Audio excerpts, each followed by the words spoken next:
सध्याची विधान भवन परिसरातली दृश्य पाहतोय, ज्या ठिकाणी अजित पवार हे त्या ठिकाणी आपल्याला दिसताय। शिवाय या ठिकाणच्या पायऱ्यांवरती विरोधकांनी आंदोलन सुद्धा सुरू केलेलं होतं।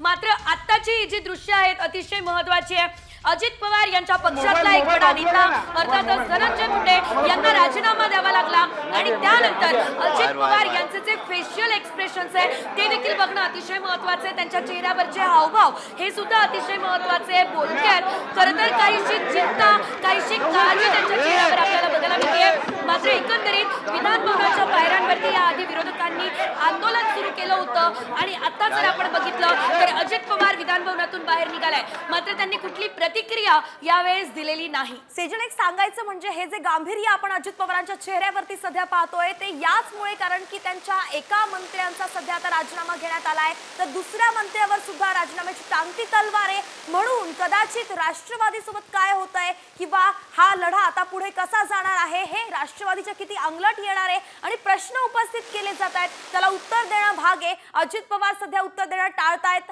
म्हणून कदाचित अजित पवार चिंतेत दिसतायत। निश्चितच एकंदरीत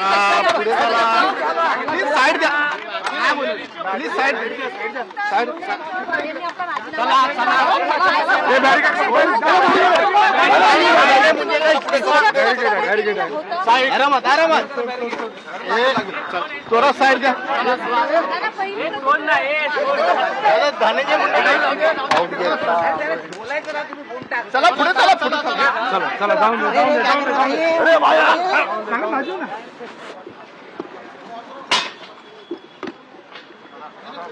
वाह वाह वाह वाह चला side side side side side side चला। दादा पहली प्रतिक्रिया धनंजय मुंडे का जो है इस्तीफा स्वीकार किया है। मागे बघ दादा लाईव्ह आहे दादा। दादा एक शॉट